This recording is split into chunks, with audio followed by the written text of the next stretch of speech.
only 30 out of 114 human trafficking cases due to fake job scams reported to the MCA. Has pleaded guilty after he was charged with scamming a real estate company manager of more than 300,000 ringgit. Yang memainkan peranan dalam African scam. So pihak polis telah membuat tangkapan terhadap perempuan tersebut. Dua pesara guru di scam lebih daripada 2.2 juta. Mangsa pertama berumur 60 tahun.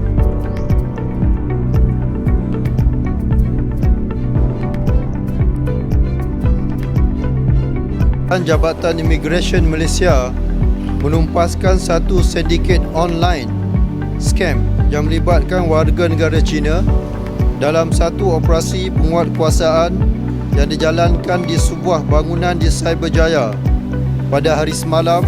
Gambar dan juga identitinya diguna pakai oleh mereka yang menjalankan love scam ini.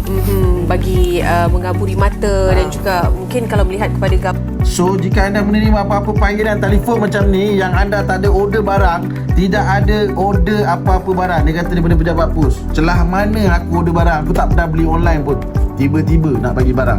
Scam lah tu.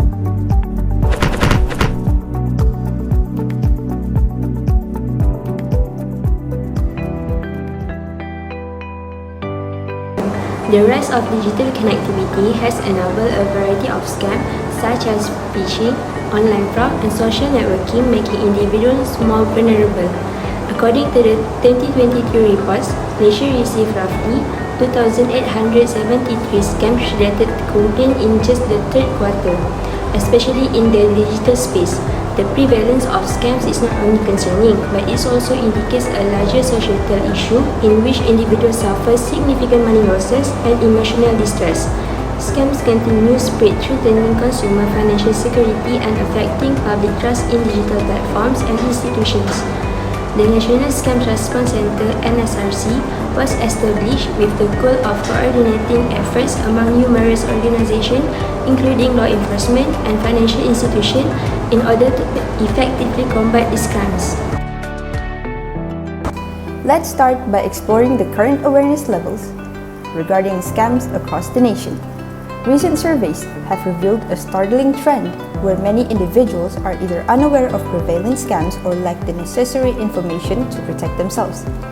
For instance, this is the insight of the National Scam Awareness Survey 2024 report published by Celcom Digi Sendirian Berhad.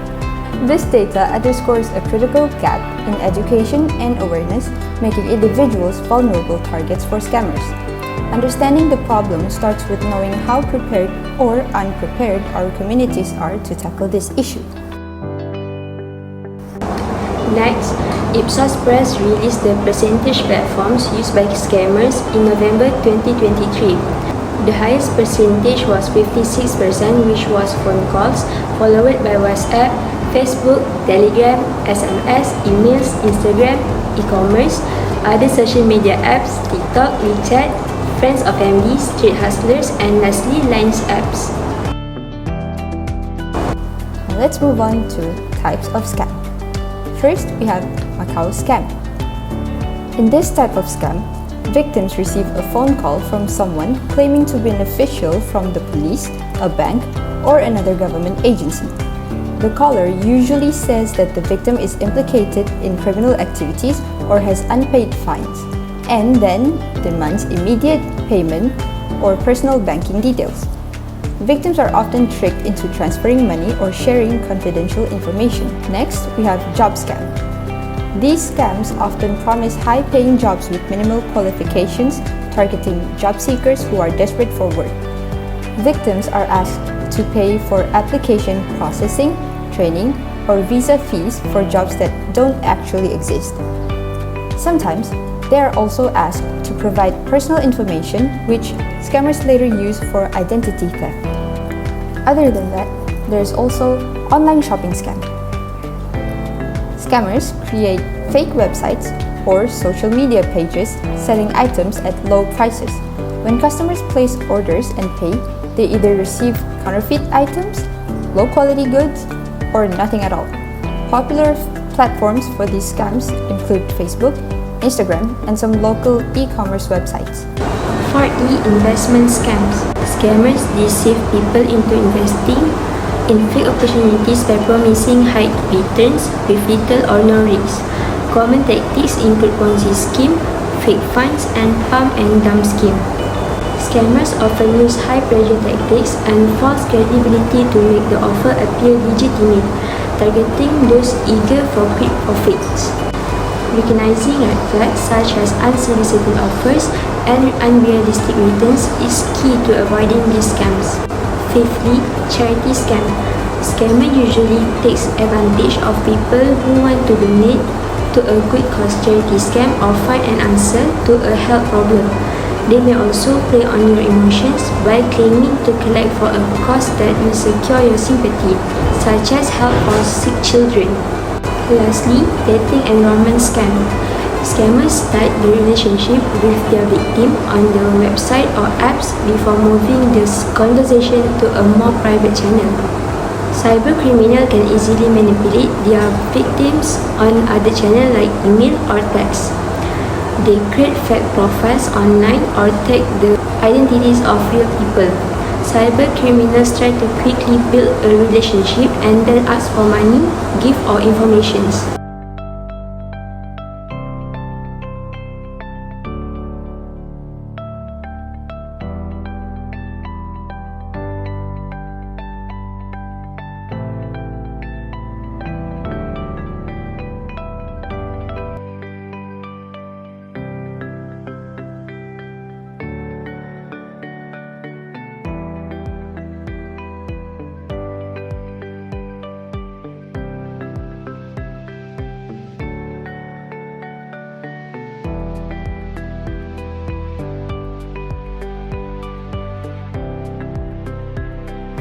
So, what are the impacts on society? It could cause financial losses for individuals and families. Scams can cause severe financial distress for individuals and families, especially when victims lose substantial amounts or life savings. In some cases, victims may go into debt to recover from the losses, leading to long-term financial instability. For some, these losses mean a diminished quality of life, strained family relationships, and challenges in covering basic needs. Next, there is also a psychological and emotional impact. Scams can lead to severe emotional trauma. Victims often experience feelings of shame, anger, guilt, and helplessness. This emotional impact can lead to long-term psychological issues, including depression, anxiety, and a lack of trust in others, which may also make individuals more vulnerable to future scams as they seek reassurance or quick solutions to their financial situation. Lastly, for the impact on society, is loss of trust in financial and online systems. Widespread scams erode public trust in financial systems, online transactions, and institutions. When people lose faith in banks, e-commerce platforms, and even government agencies, they may hesitate to engage in legitimate transactions, which can stifle economic growth, hinder digital adoption, and disrupt the development of a modern, tech-savvy economy. Moving on to the impact on economy. Firstly, scams reduce investment and economic growth. Scams like investment fraud discourage people from engaging in legitimate investment opportunities. When confidence in investment markets is shaken, it reduces the capital available for real businesses and projects, stalling economic growth. Foreign investors may also deter from investing in markets where scams are prevalent, fearing regulatory weaknesses or high risk of fraud. Secondly, long-term economic costs. The cumulative effect of scam includes a decrease in consumer spending, increased operational costs for businesses, and overall reduction in economic productivity. The trust deficit created by scams can result in lower levels of economic activity, reduced foreign investment, and generally more cautious, risk-averse economy. And lastly, reputational damage for nations. When scams are prevalent in a particular country, it can harm the nation's reputation, making it seem like a high-risk destination for international businesses and tourism. This reputational damage can deter foreign investors and tourists, impacting tourism revenue, trade, and international cooperation.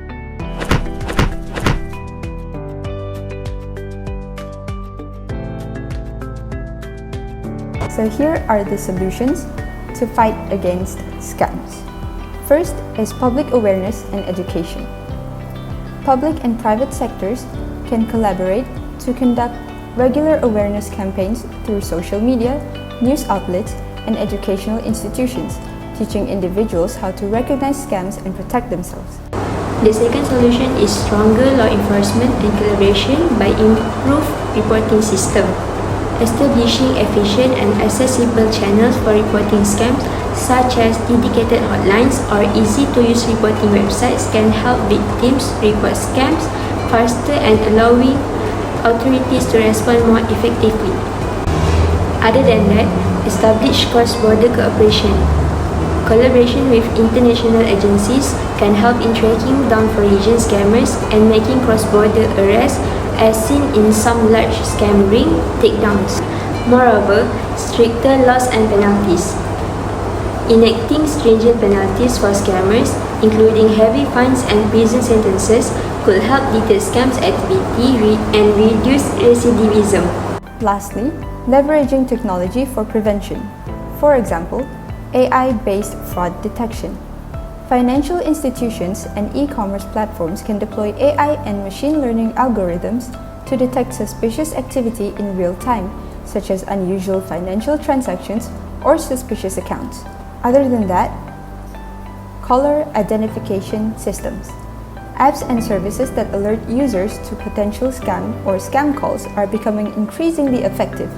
Telecom providers can further enhance caller ID and blocking services to screen for fraudulent numbers.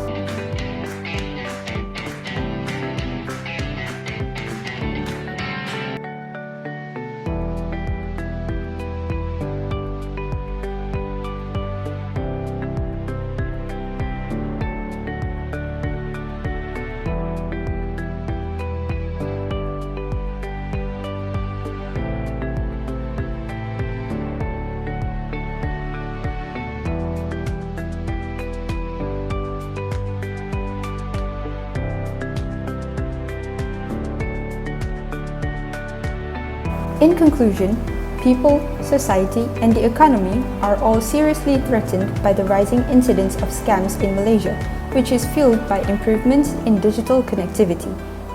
In addition to causing monetary losses, scams like the Macau scam, employment fraud, and online retail fraud also create psychological distress and erode confidence in digital systems.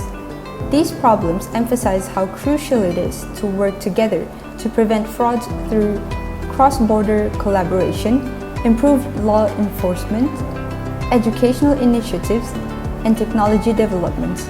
Malaysia should promote a safer online environment and lessen the long-term negative effects of these fraudulent activities on the economy and society by putting comprehensive measures into place.